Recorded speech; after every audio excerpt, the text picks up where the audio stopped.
¿Alguna vez te preguntaste por qué la historia se repite?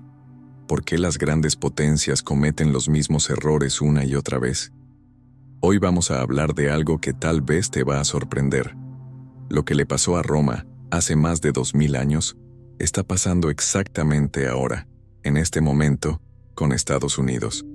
Imagínate esto. Roma comenzó como una ciudad pequeña que solo quería defenderse. Creó alianzas, firmó tratados, prometió protección. Pero con el tiempo, esas alianzas se convirtieron en otra cosa. Roma empezó a cobrar tributos, a imponer su voluntad, a castigar a quienes se negaban a pagar. ¿Te suena familiar? Lo que vamos a ver hoy no es solo una clase de historia antigua, es una advertencia sobre nuestro presente, porque cuando estudiamos el pasado con atención, podemos ver el futuro, y el futuro que veo ahora mismo no es bonito. Prepárate, porque lo que voy a contarte va a cambiar la forma en que ves el mundo. Entonces, empecemos por el principio. Alrededor del año 400 a.C., Roma era apenas una ciudad importante entre muchas en la península italiana. No era un imperio. Era una república que estaba constantemente amenazada por pueblos vecinos. Los galos del norte atacaban, las ciudades etruscas competían por territorio, y los samnitas del sur representaban un peligro constante. ¿Qué hizo Roma? Lo mismo que haría cualquier ciudad inteligente. Creó alianzas. Firmó tratados con las ciudades latinas cercanas. La idea era simple y aparentemente justa. Si alguien te ataca, nosotros te defendemos. Si alguien nos ataca, tú nos defiendes. Esto se llamaba la Liga Latina. Piénsalo como la OTAN de la antigüedad, una alianza defensiva donde todos contribuyen para la seguridad mutua. Al principio, todo funcionaba bien. Las ciudades aliadas podían mantener sus gobiernos, sus leyes, sus costumbres. Solo tenían que contribuir con soldados o con dinero cuando había una amenaza común. Roma tenía el ejército más grande, así que naturalmente se convirtió en el líder de esta alianza. Hasta aquí, todo normal. Pero entonces algo cambió. Después de que Roma derrotó a los galos y sometió a los samnitas, ya no había amenazas reales. La península italiana estaba básicamente bajo control romano.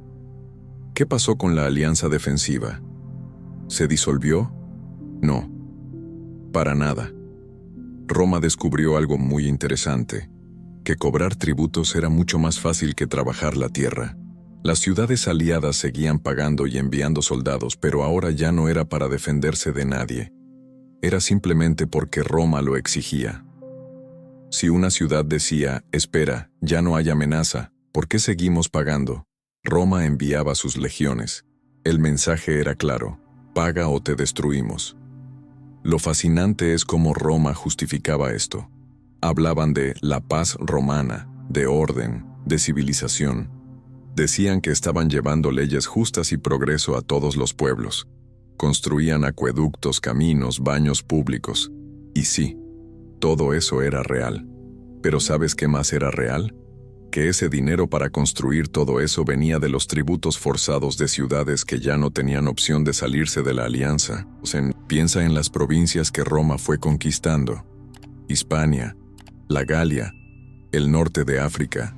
Roma llegaba y decía, venimos a traer civilización y protección. Pero en la práctica, instalaban gobernadores romanos que extraían todo el oro, plata, grano y recursos que podían.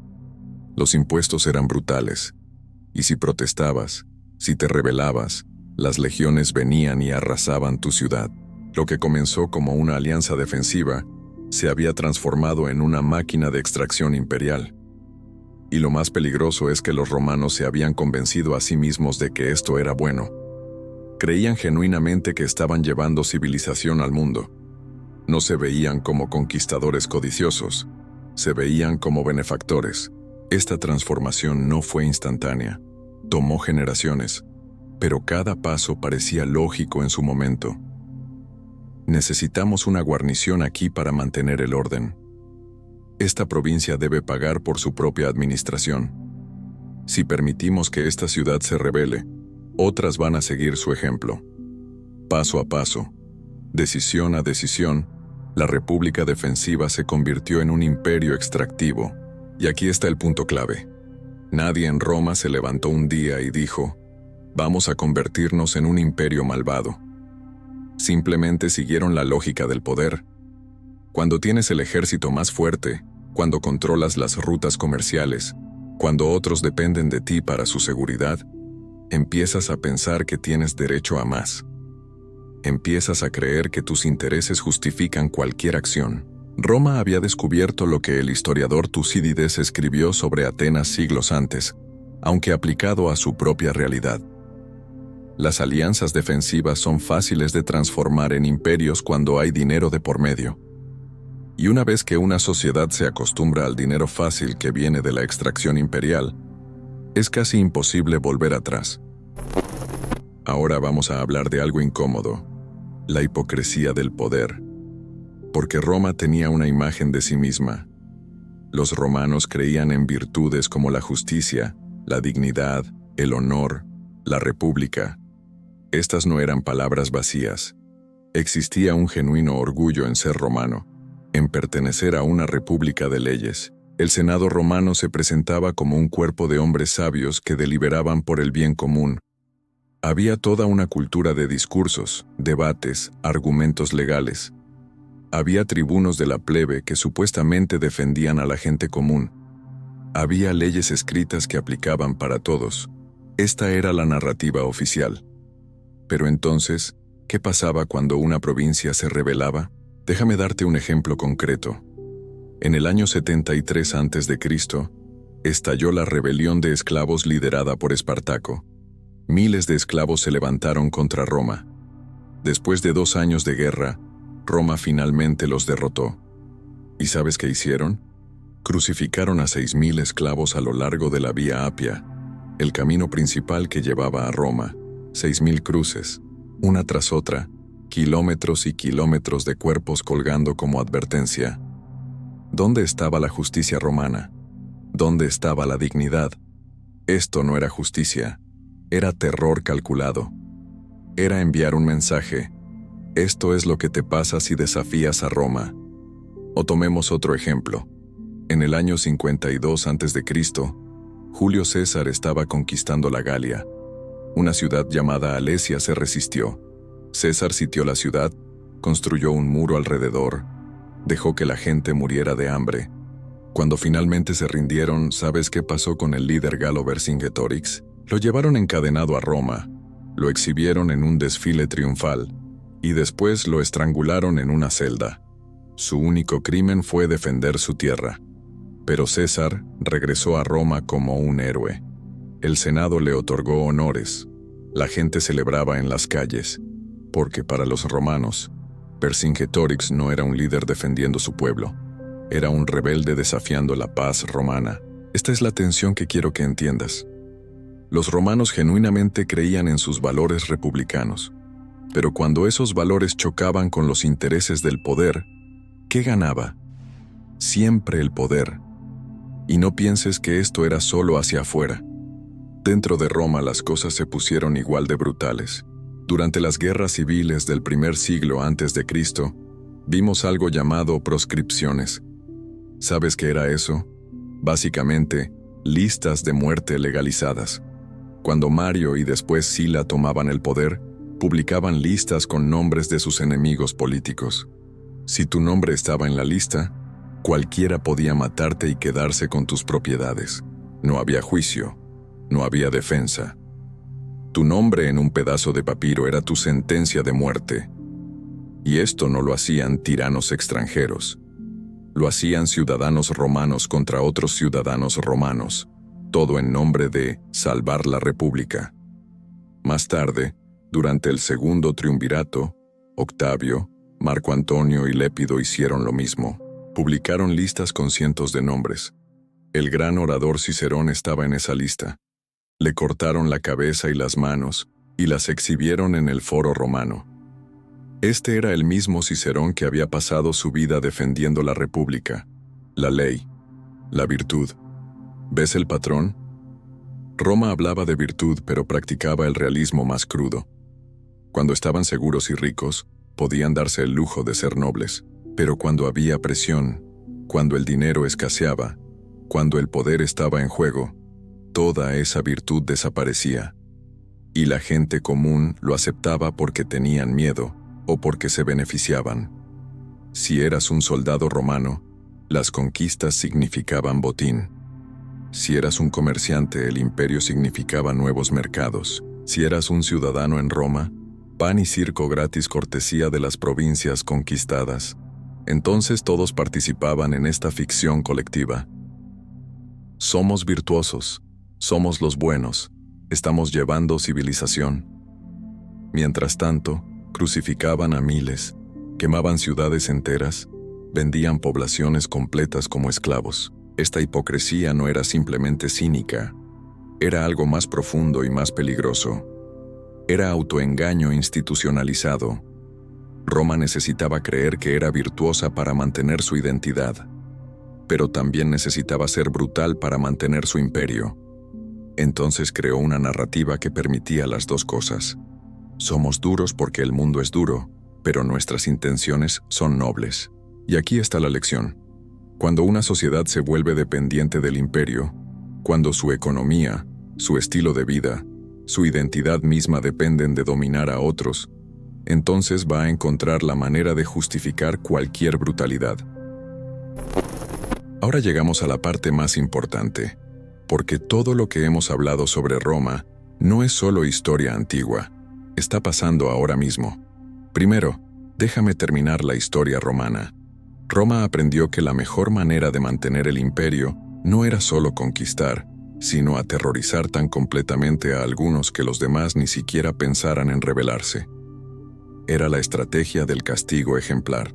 Cuando Cartago finalmente fue derrotada en el año 146 a.C., después de la Tercera Guerra Púnica, Roma no solo conquistó la ciudad, la destruyeron completamente. Mataron o esclavizaron a cada hombre, mujer y niño. Quemaron la ciudad hasta los cimientos. Y según la leyenda, aunque probablemente no sea cierto, esparcieron sal en la tierra para que nada pudiera crecer nunca más. El mensaje era claro. Esto es lo que pasa cuando nos desafías hasta el final. Pero aquí está el problema con los imperios. Nunca saben cuándo parar. Roma siguió expandiéndose. Hacia el este, hacia el oeste, hacia el norte.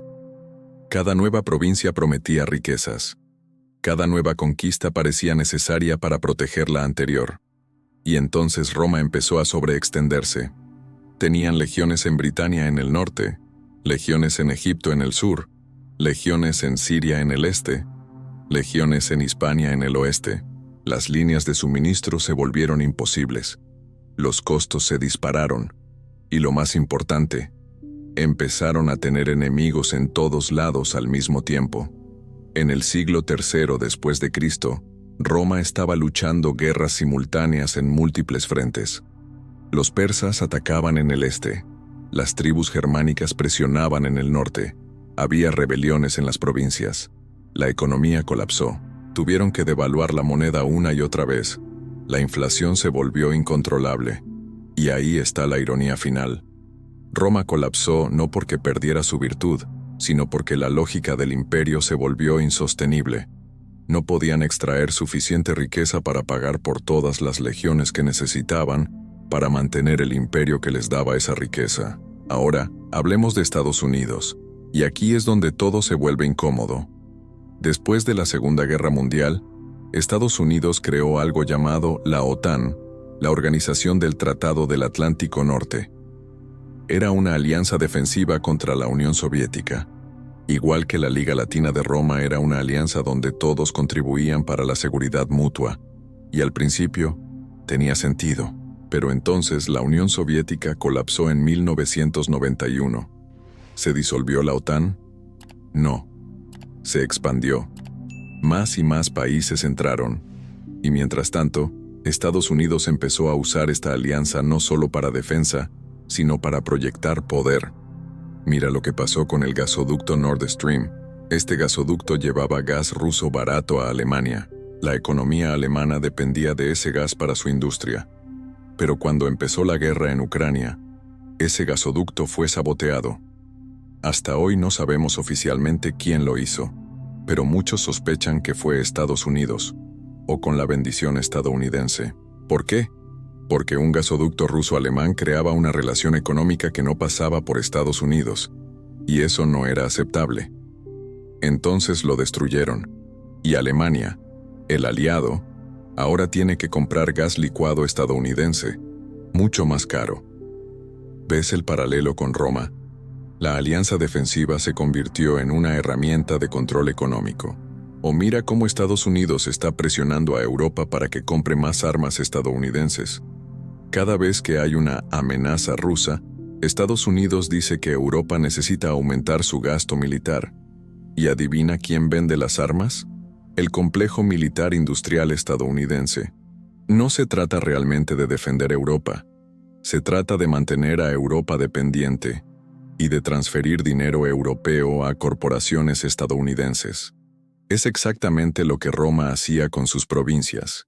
Y como Roma, Estados Unidos ha creado una narrativa para justificar todo esto. Hablan de democracia, de derechos humanos, de orden internacional basado en reglas. Pero ¿qué pasa cuando esas reglas no les convienen? Las ignoran. Estados Unidos invadió Irak sin aprobación de la ONU. Torturó prisioneros en Guantánamo. Hace vigilancia masiva de sus propios aliados. Pero todo está justificado porque ellos son los buenos. Y ahora, como Roma, Estados Unidos está sobreextendido. Tienen bases militares en más de 70 países. Están involucrados en conflictos en Medio Oriente. Tienen tensiones con China, con Rusia. Están gastando trillones en su militar. Su deuda nacional es astronómica. Su infraestructura interna se cae a pedazos mientras gastan fortunas proyectando poder afuera. La historia nos dice cómo termina esto. Los imperios no renuncian voluntariamente a su poder. Siguen expandiéndose hasta que el costo de mantener el imperio excede los beneficios. Y entonces colapsan. Entonces, ¿qué hacemos con todo esto? Sé que esta clase ha sido pesada. Hemos entrado en el corazón oscuro del poder humano. Pero quiero dejarte con algo importante. Los más grandes pensadores de la humanidad desde los antiguos romanos hasta hoy nos han dicho algo fundamental, que incluso en los tiempos más oscuros cuando todo parece perdido, cada uno de nosotros tiene el poder de ser una luz. Tenemos imaginación, tenemos capacidad de amar, y eso nos hace humanos. El futuro no está escrito. Sí, los patrones históricos se repiten, pero se repiten porque los seres humanos tomamos las mismas decisiones. Podemos tomar decisiones diferentes. Podemos elegir no caer en la misma trampa que Roma, que Atenas, que todos los imperios anteriores. Pero para eso necesitamos primero entender. Necesitamos ver claramente. Y por eso es que clases como estas son tan importantes. Por eso necesito que te suscribas, que sigas aprendiendo, que compartas este conocimiento. Porque el conocimiento es el primer paso hacia el cambio. No te quedes callado. No aceptes las narrativas oficiales sin cuestionarlas. Pregunta siempre, ¿quién se beneficia? ¿A quién le conviene esta historia? Y nunca pierdas tu humanidad en el proceso. Gracias por quedarte hasta el final. Nos vemos en la próxima clase.